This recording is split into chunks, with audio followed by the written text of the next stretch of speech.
സിയറെ, വളരെ ഗൗരവമുള്ള ഒരു വിഷയം നമ്മളുടെ മുന്നിലുണ്ട്. പ്രത്യേകിച്ച് നമ്മൾ രണ്ടുപേരുടെ മുന്നിലുണ്ട്. നമ്മൾ അതിശക്തമായിട്ട് പിണറായി വിജയൻ്റെ സ്വച്ഛാധിപത്യത്തെയും അദ്ദേഹത്തിൻ്റെ ജനവിരുദ്ധമായിട്ടുള്ള നയങ്ങളെയും അവർ പൊതുവെ കൊണ്ടുവന്ന പലതരം പോളിസികളെയൊക്കെ എതിർത്ത ആളുകൾ. അത് കഴിഞ്ഞ് ജനമത ഏറ്റെടുത്തു, ഭരണത്തിൽ നിന്ന് പിണറായി വിജയനെ പുറത്താക്കി.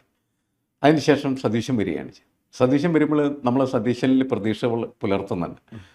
സതീശൻ ഇതിനെതിരായിട്ട് ഉള്ള ഒരു മാൻഡേറ്റാണല്ലോ അദ്ദേഹത്തിന് കിട്ടുന്നത്. ആ പ്രതീക്ഷയാണ് നമുക്കും ഉണ്ടായിരുന്നത്. പക്ഷേ നമ്മൾ കാണുന്ന ഓരോ പോളിസികൾ നോക്കുന്ന സമയത്ത് ഇപ്പോൾ അജിത് കുമാറിൻ്റെ കാര്യത്തിലൊക്കെ ഇപ്പോൾ കഴിഞ്ഞ ദിവസം തന്നെ വലിയ ചർച്ചകൾ നമ്മൾ നടത്തേണ്ടി വന്നതാണ്. അവിടെ ഇരിക്കുകയാണ് ചെയ്യുന്നത്.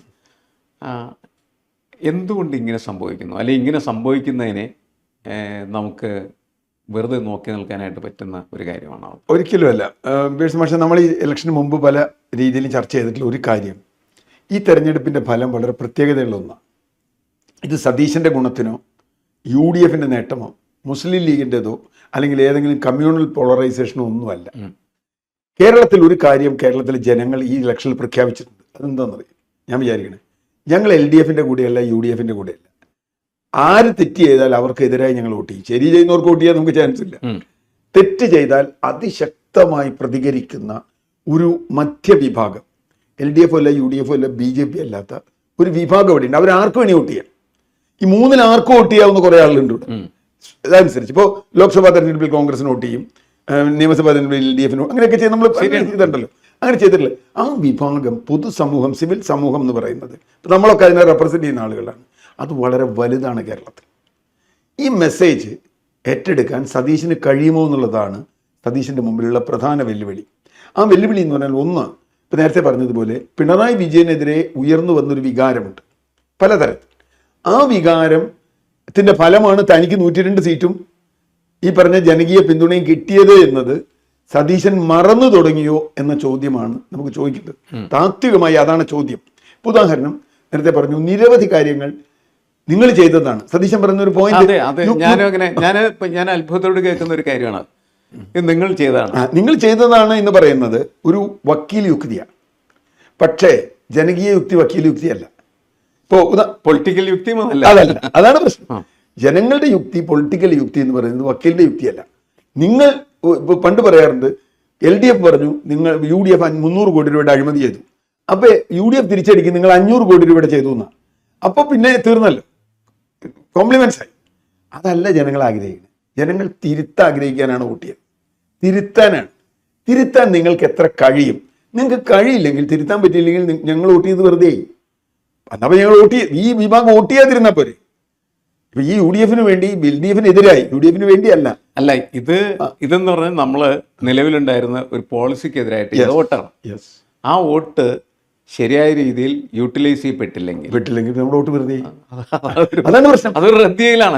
ആ ഒരു നിരാശ നമുക്കുണ്ടാവും. അവിടെ പ്രശ്നം എന്താ വെച്ചാൽ, ഈ ഇപ്പോൾ ഉദാഹരണത്തിന് ഇപ്പോൾ 3-4 കാര്യങ്ങൾ സതീശനെതിരെ വന്നത്. ഒന്ന്, PM ശ്രീ വിഷയത്തിൽ സതീശൻ വലിയ വാചകം അടിച്ചു.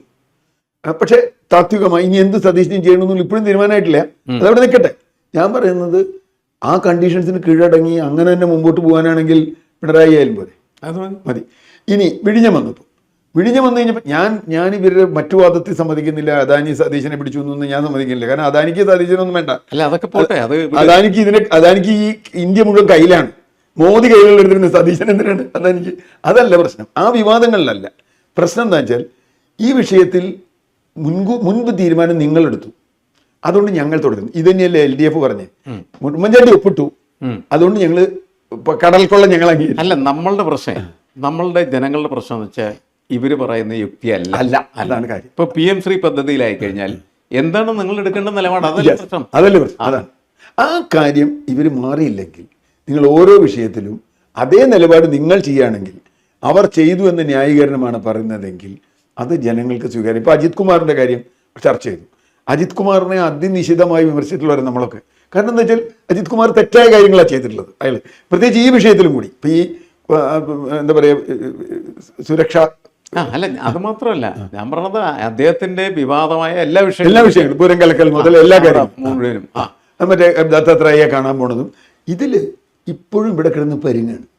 ഏത് ഇയാൾക്കെതിരെ നടപടി വേണോ വേണ്ടയോ, അയാൾക്ക് DGP ആക്കണമെന്നുള്ളൊരു വിഭാഗം കോൺഗ്രസ്സിൽ ഉണ്ട് എന്ന് പറഞ്ഞാൽ തന്നെ അത് അബദ്ധമാണ്. അത് തന്നെ ഒരു അബദ്ധമല്ലേ? കാരണം പിന്നെന്ത് കോൺഗ്രസ്, പിന്നെന്ത് ലീഗ്? കാരണം ഇവരെന്ത് പറഞ്ഞാൽ വോട്ട് മേടിച്ചേ? അജിത് കുമാറിനെ ഏറ്റവും പ്രധാനപ്പെട്ട പോയിന്റ് എന്ന് പറഞ്ഞാലേ, നിങ്ങൾ ജനങ്ങളോട് എന്ത് പറഞ്ഞു, യെസ്, അതിന് നിങ്ങൾക്ക് എന്ത് ഉത്തരവാണുള്ളത് നമ്മൾ ചോദിക്കുന്നുള്ളൂ. ജനങ്ങളോടാണ് നിങ്ങൾ മറുപടി പറയേണ്ടത്. നമ്മളിപ്പോ എന്താ ചർച്ച ചെയ്യുന്ന സമയത്ത് പിണറായി ഭയങ്കര ധാർഷ്ട്യം കാണിക്കുന്ന ഒരാളാണ്. കഴിഞ്ഞ ദിവസം ഇന്നും ഒക്കെ ആ പ്രശ്നങ്ങളൊക്കെ ഉണ്ടായി, ശരിയാണ്. അതൊക്കെ ഒരു ക്യാരക്ടറിന്റെ പ്രശ്നമാണ് എന്ന് വിചാരിക്കാം. നമ്മൾ സതീശനെ ഈ പൂക്കി മുഖ്യമന്ത്രിയായിട്ടൊക്കെ പ്രഖ്യാപിച്ചു, ചിരിക്കുന്ന മുഖ്യമന്ത്രി എന്ന് പ്രഖ്യാപിച്ചു. നമുക്ക് ചിരിക്കുന്ന മുഖ്യമന്ത്രിയും കരയുന്ന മുഖ്യമന്ത്രിയും വേണ്ട. ഞാൻ ചിരിക്കൽ വേണ്ടെന്ന് പറഞ്ഞില്ല, ചിരിക്കട്ടെ, പക്ഷെ ചിരിച്ചാൽ മാത്രം പോരല്ലോ. ചിരിച്ചാൽ മാത്രം ഞാൻ പറഞ്ഞ ചിരിക്കുകയോ കരയോ അല്ല പ്രശ്നം. തിരുത്തുകയും ജനങ്ങളുടെ ആവശ്യങ്ങൾ, ജനങ്ങളുടെ കാര്യങ്ങൾ കൃത്യമായിട്ടുള്ള രീതിയിൽ നിർവഹിക്കുകയും ചെയ്യുന്ന ഒരു മുഖ്യമന്ത്രിയാണ് നമുക്ക് ആവശ്യമുള്ളത്. പിണറായി ചെയ്യുന്ന അതേ കാര്യങ്ങൾ തന്നെ ചെയ്തുകൊണ്ട് സതീശ മാറിക്കഴിഞ്ഞാൽ നമ്മൾ പറയും നിങ്ങൾ ചിരിക്കുന്ന പിണറായി ആകുക, വേണ്ടെന്ന് നമുക്ക് പറയാം. ഞാൻ പറഞ്ഞപ്പോ ആരോ പറഞ്ഞ മാതിരി 1.5 മാസം കൊണ്ട് 2 മാസം ആയിട്ടില്ല, അതിന് മുന്നേ അര പിണറായി ആയിന്ന്, 5 കൊല്ലാകുമ്പോഴേക്ക് ഫുൾ പിണറായി ആവുമെന്നും നമുക്ക് പറയാൻ പറ്റില്ല. അപ്പൊ ഇത് ഞാൻ ഇപ്പോഴും പറയുന്നത് സതീശനും മാത്രമല്ല, കേരളത്തിലെ എല്ലാ രാഷ്ട്രീയ കക്ഷികൾക്കും കഴിഞ്ഞ തെരഞ്ഞെടുപ്പ് ഒരു മുന്നറിയിപ്പ് കൊടുത്തിട്ടുണ്ട്. വെറുതെ കളിക്കണ്ട, ഞങ്ങൾ അങ്ങോട്ടും ഇങ്ങോട്ടും മാറാൻ പറ്റിയ ആളുകളാണ്. അല്ല, അതിന്റെ സ്പേസ് വർദ്ധിച്ചു, വളരെ വർദ്ധിച്ചു. നേരത്തെ അങ്ങനെയല്ല, പാർട്ടി സ്പേസ് ആയിരുന്നു കൂടുതലുണ്ടായിരുന്നു. ഓരോ പാർട്ടിക്കും ഉള്ള ഈ വോട്ട് സെഗ്മെന്റ് എന്ന് പറയുന്നതായിരുന്നു കൂടുതൽ ശക്തമായിരുന്നത്. നമ്മൾ ഈ പറയുന്ന വിഭാഗത്തിന് വലിപ്പം കുറവായിരുന്നു അന്നും ഉണ്ടായിരുന്നത്, ശരിയാണ്. പക്ഷെ ഇപ്പൊ അതല്ല. ആ വിഭാഗം എന്ന് വെച്ചാൽ അവർ കൂടുതൽ കാര്യങ്ങൾ മനസ്സിലായി കഴിഞ്ഞിരിക്കുകയും അതോടൊപ്പം തന്നെ രാഷ്ട്രീയ പ്രസ്ഥാനങ്ങൾ എന്ന് പറയുന്നത് നേരത്തേനേക്കാൾ വളരെ മോശമായിക്കൊണ്ടിരിക്കും. അതാണ് പ്രശ്നം. അല്ല, അത് മാത്രമല്ല, നമ്മളൊക്കെ ഇടതുപക്ഷ പ്രസ്ഥാനമായിട്ട് വന്നതല്ലേ. ഈ പൊതുസമൂഹം വരുമ്പോഴും മിക്കപ്പോഴും ഇടതുപക്ഷത്തു നിന്ന് ആളുകൾ അങ്ങനെ അധികം വരാറില്ല. അതെ, മുഖ്യധാര ഇടതുപക്ഷം. പക്ഷെ ഇത്തവണതല്ല. ഇപ്പൊ പയ്യന്നൂരും തളിപ്പറമ്പും അല്ലെങ്കിൽ തൃശ്ശൂരും അവരാ വന്നേ. ഇടതുപക്ഷത്തിനാണ് ഇപ്പൊ കൂടുതൽ ഉത്കണ്ഠയുള്ളത്. അതുകൊണ്ടാണ് ഇടതുപക്ഷം ഇവരെ പുറത്താക്കുന്നത്. യെസ്, അതാണ് അത് വളരെ പ്രധാനപ്പെട്ട കാര്യം. മറ്റേ ഇദ്ദേഹത്തിന് ഉപരോധം പ്രഖ്യാപിക്കുന്നു, സുധാകരന്, കുഞ്ഞികൃഷ്ണൻ ഉപരോധം പ്രഖ്യാപിക്കുന്നു, വർഗവഞ്ചകൻ എന്ന് പറയുന്നു. അപ്പൊ പ്രശ്നം എന്താ വെച്ചാൽ ഇടതുപക്ഷത്തു നിന്ന് പോലും മുമ്പിൽ വരാത്ത തരത്തിൽ ഈ പൊതുസമൂഹം എന്ന് പറയുന്ന സിവിൽ സമൂഹത്തിലേക്ക് ആളുകൾ വന്നിട്ടുണ്ട്. ഇപ്പൊ ഇടതുപക്ഷത്തു നിന്ന് വന്നുകൊണ്ട് കുഞ്ഞികൃഷ്ണൻ ജയിച്ചു, സതീശന് അതിന്റെ ഗുണം കിട്ടി. നാളെ മറ്റൊരു വ്യവസ്ഥയ്ക്ക് പോവാ, അവര് പോയിക്കൂടെ? ഈ ജനം ഇവരെയും എടുത്ത വേറെ വ്യവസ്ഥയ്ക്ക് പോയിക്കൂടെ? അല്ല, ഇതിന്റെ പ്രശ്നം എന്താണെന്ന് വെച്ചാല് പൊളിറ്റിക്കൽ പാർട്ടി അവരുടെ നെറിവ്, അതാണ് ഏറ്റവും സിമ്പിൾ ആയിട്ടുള്ള വാക്ക്. നമ്മൾ സിദ്ധാന്തമൊന്നും പറയേണ്ട ആവശ്യമില്ല. നെറിവുള്ള പ്രവർത്തനങ്ങൾ നടത്തിയാൽ മനുഷ്യരുടെ സപ്പോർട്ട് ഉണ്ടാവും. നെറിവില്ലായ്മ കാണിച്ചാൽ അവരെ അടിക്കും. അല്ലാതെ പ്രഖ്യാപിച്ചിരിക്കുകയാണ് ഇപ്പം ശരിക്കും. അല്ല, അത് മാത്രമല്ല, ജനങ്ങള് ഫ്രീ ബീസിലൊന്നുമല്ല ജനങ്ങൾ വീഴണേ. ഫ്രീ ബീസ് കൊണ്ട് കാര്യമൊന്നുമില്ല. കിറ്റ് കൊടുത്ത് അധികാരത്തിലെത്തി പറഞ്ഞ എന്ത് തോന്നി? അല്ല, ഞാൻ പറഞ്ഞു അതുകൊണ്ട് മാത്രം നിൽക്കില്ല. അതുകൊണ്ടല്ല ജനം നിൽക്കണേ. ഇപ്പോൾ നാളെ ക്ഷേമ പെൻഷൻ 3000 രൂപയാക്കും, ചിലപ്പോൾ ആക്കിന്നൊക്കെ വരും. കാരണം കടം മേടിക്കാൻ കാശുണ്ടെങ്കിൽ പിന്നെ എത്ര മണിയാക്കി കൂടെ?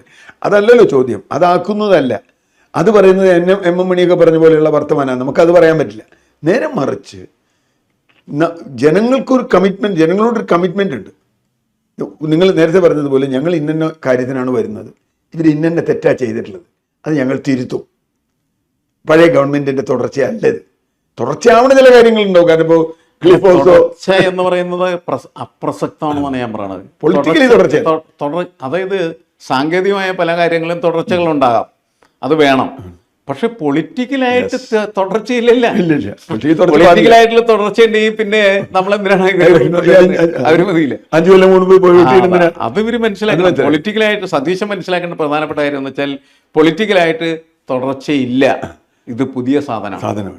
അതുകൊണ്ട് ഈ വിഷയങ്ങളിലൊക്കെ നിങ്ങൾ നേരത്തെ പ്രഖ്യാപിച്ചിരുന്ന കാര്യങ്ങൾ എന്താണോ ആ കാര്യങ്ങൾ നടപ്പിലാക്കുക, അത് സാക്ഷാത്കരിക്കുക എന്നുള്ളതാണ് ശരിയായിട്ടുള്ള രാഷ്ട്രീയമാണ്. സാങ്കേതികമാണ്. ഞങ്ങൾക്ക് അത് വേണ്ട, സാങ്കേതികത്തിന്റെ പ്രശ്നമില്ല. അതുപോലെ ഈ ഫ്രീ ബീസിന്റെ കാര്യം, ഫ്രീ ബീസ് ഒക്കെ വെൽഫെയർ പൊളിറ്റിക്സിന്റെ ഭാഗമായിട്ട് ചെയ്യേണ്ട കാര്യങ്ങൾ ചെയ്യണം, അത്രേ ഉള്ളൂ. അതിൽ കേന്ദ്രീകരിച്ചല്ല ഒരു ഗവൺമെന്റ് മൂവ്മെന്റ് പറയുന്നത്. പോളിസി അതല്ല, പോളിസിയാണ് പൊളിറ്റിക്സ്. പൊളിറ്റിക്സിൽ തുടർച്ച വന്നാൽ ജനങ്ങൾ വഞ്ചിക്കപ്പെട്ടു എന്നർത്ഥം. നമുക്ക് ഏറ്റവും രസകരമായിട്ട് എനിക്ക് തോന്നുന്നത് ഇപ്പോൾ സ്ത്രീ സൗജന്യ യാത്ര അത് നടപ്പാക്കുന്നതിൽ ഇവർക്ക് ആർക്കും യാതൊരു ബുദ്ധിമുട്ടില്ല. കാരണം അതിൽ പൊളിറ്റിക്സ് ഇല്ല. മനസ്സിലായി. എന്നാൽ അജിത് കുമാറിന്റെ പാർട്ടിയിൽ അവർക്ക് പ്രശ്നം വരുന്നു. PM ശ്രീ പദ്ധതിയിൽ പൊളിറ്റിക്സ് വരുന്നു, വിഴിഞ്ഞത്ത് പൊളിറ്റിക്സ് വരുന്നു. ഇനി നോക്കൂ, ഈ ഒരു വിമാനത്തോളം വരുന്നുണ്ടല്ലോ എന്തെന്ന് ഞാൻ ചോദിക്കുന്നത്, എന്തെന്നാണ്? അല്ല, അതാ പറഞ്ഞു, ആറന്മുള വിമാനത്താവളം മറ്റേ 12 മീറ്റർ ഉയരത്തിൽ വെള്ളം പൊങ്ങിയ സ്ഥലത്ത് വിമാനത്താവളം ഉണ്ടാക്കാൻ പോണേ 2018 വന്നപ്പോൾ ഇനി ആർക്കും ഞങ്ങളുടെ വിമാനത്താവളത്തിന്റെ കാര്യം ആലോചിക്കാൻ പോലും പറ്റില്ല. 12 മീറ്റർ വെള്ളം പൊങ്ങിയ സ്ഥലത്താണ് നിങ്ങൾ വിമാനത്താവളം ഉണ്ടാക്കാൻ പോണേ ആറന്മുള. അതിപ്പോ അവര് സഹായിക്കും, ഒരു സഹായം ഉണ്ടായിട്ടും കാര്യമില്ല. അതല്ല ഞാൻ പറഞ്ഞത്, ആ വഴിയിലേക്ക് സഞ്ചരിക്കാൻ തുടങ്ങുന്നത് അതാണ് അതല്ല പ്രശ്നം. ഈ നയം എന്ന് പറയുന്നത്, അതേപോലെ തന്നെ സമീപനം എന്ന് പറയുന്നത് വളരെ പ്രധാനപ്പെട്ട. അത് തിരിച്ചറിഞ്ഞില്ലെങ്കിൽ അല്ല, ഇതിൽ വേറൊരു കാര്യം, ഞാൻ കോൺഗ്രസ്സിൽ എനിക്കുള്ള ചെറിയൊരു ധൈര്യം എന്താണെന്നറിയാം, അങ്ങനെ ഇപ്പോൾ ഒരാൾക്ക് അങ്ങ് പോകാൻ പറ്റില്ല. അതിനകത്ത് തന്നെ സംഘർഷങ്ങൾ ഉണ്ടാവുക. ഒരു ജനാധിപത്യം, ജനാധിപത്യ സംഘർഷം, ഇത് നമ്മളുടെ പ്രശ്നം വെച്ചാൽ നമ്മൾ നിരാശരാകുന്നത് എന്തുകൊണ്ടാണ്? അതിൽ സംഘർഷം ഉണ്ടാക്കി സതീശനെതിരെ ആളുകൾ നീങ്ങലല്ല. അതല്ല പറഞ്ഞേ, നമ്മളുടെ പ്രശ്നം എന്താണെന്ന് വെച്ചാൽ എന്തുകൊണ്ട് ഇങ്ങനെ ഉമ്മാര് പോകുന്നു നമ്മളെ ഉത്കണ്ഠപ്പെടുത്തുന്ന അതാണ് ഞാൻ പറഞ്ഞ ഒരു ബാലൻസ്. ജനാധിപത്യത്തിൽ അങ്ങനെയാണല്ലോ. ഇപ്പൊ ട്രംപ് ഭ്രാന്തായിട്ട് പോകുമ്പോ ട്രംപിനെതിരെ 4 റിപ്പബ്ലിക്കന്മാർ പറയാനുണ്ടല്ലോ. ഞാൻ അതാണ് കാണുന്നത്, ജനാധിപത്യത്തിന്റെ ഒരു മഹത്വം കണ്ടതാണ്. ട്രംപിനെതിരെ പറയുന്ന 4 റിപ്പബ്ലിക്കൻ സെനറ്റർമാരുണ്ടല്ലോ, അത് ജനാധിപത്യ. ട്രംപ് എൻ്റെ പാർട്ടിക്കാരനാണ്, അതുകൊണ്ട് ട്രംപ് എന്ത് ചെയ്താലും ഞാൻ സപ്പോർട്ട് ചെയ്യും എന്ന് പറഞ്ഞാൽ അത് ജനാധിപത്യല്ലേ? അതെ, ഈ പുതിയ കാലത്ത് ഈ CPM-നകത്ത് എന്തുകൊണ്ടാണ് ഈ പ്രാന്തെന്ന് എനിക്ക് മനസ്സിലാവാറില്ല. അതന്നെയാണ് കാരണം എന്താണെന്ന് വെച്ച് കഴിഞ്ഞാൽ ഈ പിണറായി പറയുന്നത് ഒക്കെ മാത്രമേ ശരിയുള്ളൂ എന്ന് ഇവർക്ക് എങ്ങനെ പറയാൻ പറ്റുന്നത്? അതില്ല. മാത്രമല്ല, ആ കാര്യങ്ങൾ എന്തുകൊണ്ട് വിശദമായിട്ട് പരിശോധിച്ചുകൂടാ? കുറെ ആളുകൾ പുറത്ത് നമ്മളെപ്പോലുള്ള ആളുകൾ ഇരുന്ന് ഈ വർത്തമാനമൊക്കെ പറയുന്ന സമയത്ത് ഈ നമ്മളെ പ്രാന്തന്മാരായിട്ട് കണക്കാക്കി തന്നെ ഇതിലെന്തെങ്കിലും കാമ്പുണ്ടെന്ന് ഇവർക്ക് പരിശോധിക്കാൻ തയ്യാറാവില്ല എന്ന് മാത്രമല്ല, അത് അങ്ങേറ്റം പൂജ്യം. അല്ല, CPM-ന്റെ കാര്യം ഇപ്പം നമ്മൾ ഇനി ചർച്ച ചെയ്തിട്ട് കാര്യമില്ലെന്ന് ഞാൻ പറഞ്ഞത്. എന്നെ സംബന്ധിച്ചിടത്തോളം ഇനിയിപ്പം ഭരിക്കുന്നവരാണ്, ഇവരെന്ത് ചെയ്യുന്നു എന്നുള്ളതാണ് നമ്മുടെ പ്രശ്നം. അല്ല, എപ്പോഴും അങ്ങനെയാണ്. ഭരണകൂടമാണല്ലോ നമ്മുടെ പ്രശ്നം. ആ ഭരണകൂടം ശരിയല്ല എങ്കിൽ അത് CPM ആണോ UDF ആണോ മുസ്ലിം ലീഗ് ആണോ ഒരു വ്യത്യാസമില്ല.